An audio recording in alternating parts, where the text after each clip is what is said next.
ये तय हुआ कि बिल्ली के गले में घंटी बांधनी है, लेकिन किसने बांधनी है ये तय नहीं हुआ है, इसलिए अभी तक वो हुआ नहीं। ये सब होना तो चाहिए, निर्विवाद है। स्वच्छता, सब जगह स्वच्छता। असुविधा होती है किसी को, वो नहीं हो, लेकिन असुविधा नहीं होती हो तो भी स्वच्छता तो होनी चाहिए। लेकिन कौन करेगा? हम कर सकते हैं कि नहीं? हम यानी कौन? फिर से तो अपने से प्रारंभ करना पड़ेगा। आप कहेंगे हम यानी हम संघ को कह रहे हैं। संघ को जितना करना है वो करता है, संघ का एक अपना काम है। वो काम आप करने जाओ तो फिर संघ वो छोड़ के ये करेगा, ऐसे हो सकता है। लेकिन ऐसा नहीं है, और अकेले संगठन से नहीं होता है। सबको, जैसा मैंने कहा, अपना घर और अपने घर के सामने का रास्ता, इतना सबने ठीक किया। और इतना हमने प्रबोधन किया, लोगों को समझदार बनाया कि स्टेशन के सामने कचरा नहीं करना, प्रवेश द्वार के सामने कचरा नहीं करना। कचरा साफ करने की चिंता हम कर रहे हैं, वो करनी चाहिए। कचरा होता है तो साफ होना है, लेकिन कचरा हो ही नहीं ऐसी आदत पैदा करना, ये करना पड़ेगा। दोनों काम करने पड़ेंगे। और ये जितना हम कर सकते हैं हम शुरू करें। मैं कहीं कचरा नहीं करूंगा और मेरे मित्रों को कहूंगा, वो भी धीरे धीरे ऐसा चलेंगे। सबने ऐसा तय किया तो गंदगी साफ हो जाती है। इंदौर शहर है भारत में, वो पहला आता है स्वच्छ शहरों में। कभी आप गए होंगे, नहीं गए होंगे तो एक बार जाकर आओ, देखने लायक स्वच्छता है। अब मैं कॉलेज में था, तब मैं भी टूर में जाता था, तो गुजरात के टूर में गया था। गुजरात के सब रेलवे स्टेशन उस समय एकदम स्वच्छ थे। यानी प्लेटफॉर्म के जमीन पर आप देखते तो आपको अपना प्रतिबिंब दिखता, इतना सफाई थी। बहुत साल रही, उसके लिए प्रसिद्ध थे उस समय। अब ये तब ये वातावरण खड़ा किया और आदत बन गई तो हो गया। अब 2-3 पीढ़ी बीत गई तो अब कैसा है पता नहीं, उतना अच्छा तो नहीं है। कुछ पुरानी आदतें कायम है, इसलिए थोड़ा बहुत अच्छा है बाकी जगह से, लेकिन उतना तो नहीं है।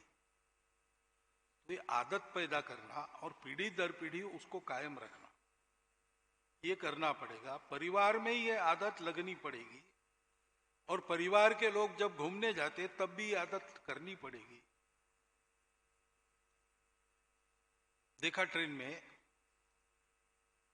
सिगरेट पीने वाले थे, वो निकाले सिगरेट की पेटी, आखिरी सिगरेट की, वो अंदर वो चांदी का कागज रहता है ना, वो कागज निकाल लिया, उसमें वो बांध के ऐसा फेंक दिया।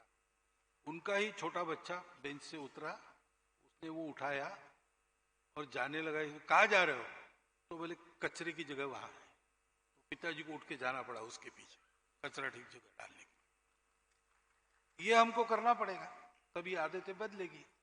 अभियान हम ले सकते हैं, हम सब ले सकते हैं, और जहां जहां लिया जाता है संघ के स्वयंसेवक उसमें रहते हैं। और संघ की शाखा जो है, कमाने वाले लोगों की शाखा, उनको हमने कहा है कि एक टोली बनाओ जो बस्ती में निरंतर घूमती रहे और ऐसे चीजों की चिंता करे, स्वच्छता वगैरह। वो काम शुरू हो गया है और बढ़ेगा, परंतु आखिर में ये हम सबकी जिम्मेवारी है। आप सब लोग इस सभागृह की सफाई में लग गए तो भी मैं अकेला इतना कचरा यहां कर सकता हूं कि आप हार जाओगे, ऐसा मनुष्य है। तो उसकी आदत ठीक करना, ये भी साथ में करना पड़ेगा।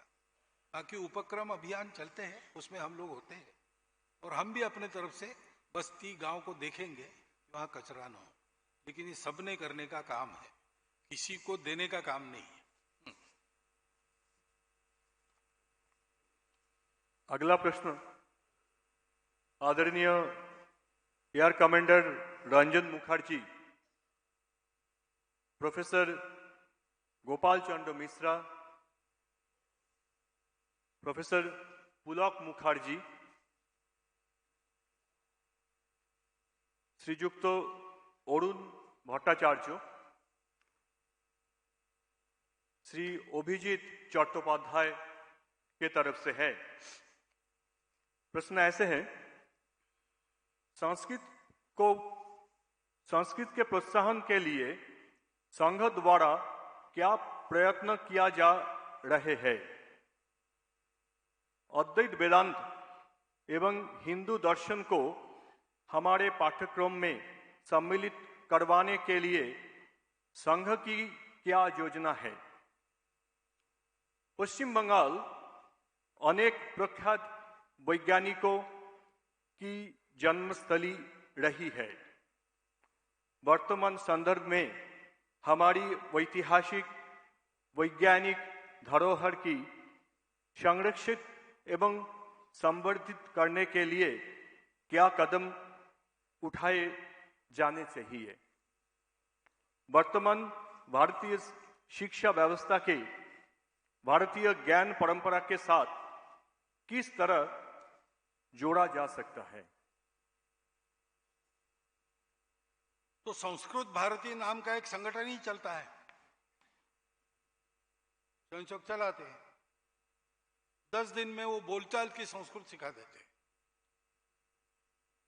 और ऐसे 40,000 के ऊपर परिवार खड़े हो गए हैं जो अपनी मातृभाषा संस्कृत लिखते हैं। हर जनगणना में उनकी संख्या बढ़ गई।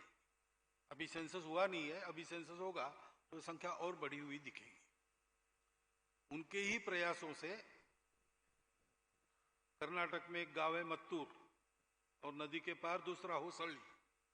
इन दोनों गांवों में सब लोग संस्कृत बोलते हैं, सभी आर्थिक स्तरों के लोग, सभी जातियों के लोग।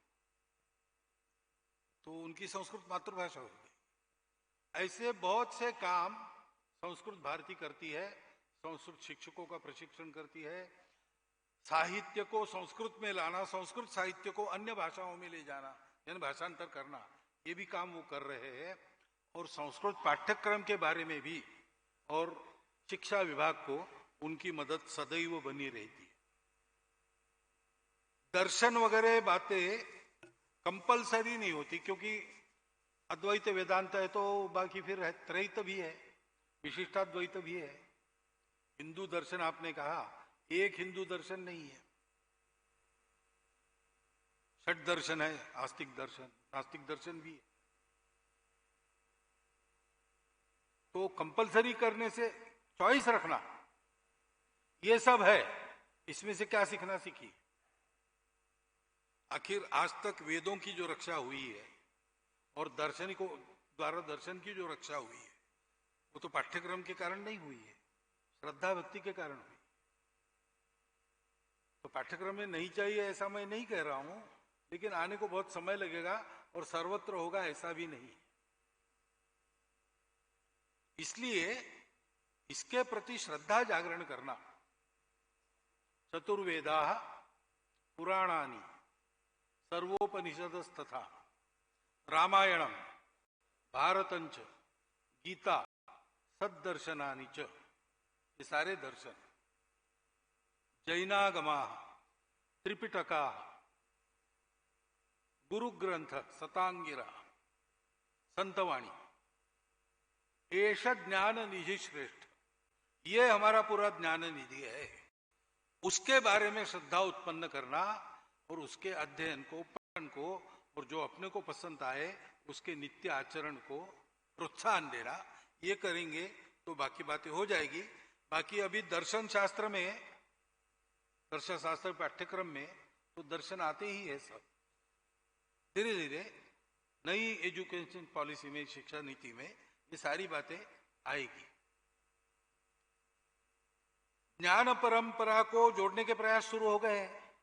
IKS ऐसा बहुत चलता है।